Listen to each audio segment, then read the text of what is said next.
Tax filing season is well underway, and while some people plan on submitting their own returns, others are reaching out for assistance. But be careful. Some are looking for a payday at your expense. Sydney Jolivette has some tips on how to protect yourself from falling victim to tax scams.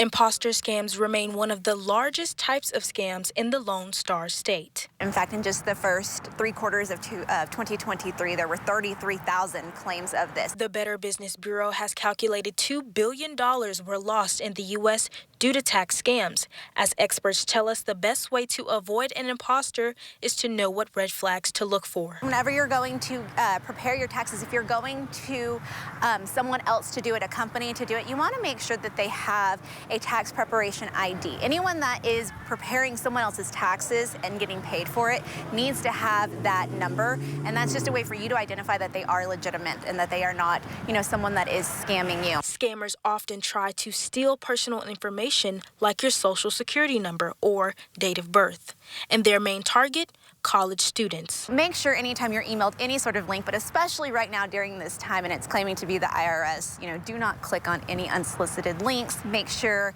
a good way to do it is to ignore it. If you can't ignore it, you think, okay, I need to double check on this, just go to your browser and type in the address, and then you'll see that, it wasn't legitimate. Technology continues to become a big part of daily routines with text messages for subscriptions and payments. But it is important to understand how the IRS conducts their business. Research and see what their methods of operation are, what their methods of communication are.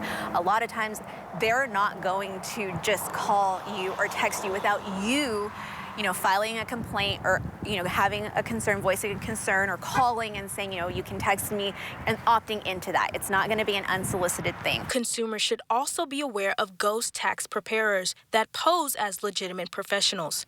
Always ask for their tax preparation ID, and if it is a scam, you can report it. We want to know what's happening here, and the IRS still wants to know if people are still receiving those text messages, those emails, those phone calls. That way they can continue to combat it. So it's very important. You might feel like, everyone gets this. It's very important to report it to both the IRS and bbb.org so that we can know what's going on in our area. You can visit irs.gov or bbb.org and find an accredited tax professional in the West Texas region.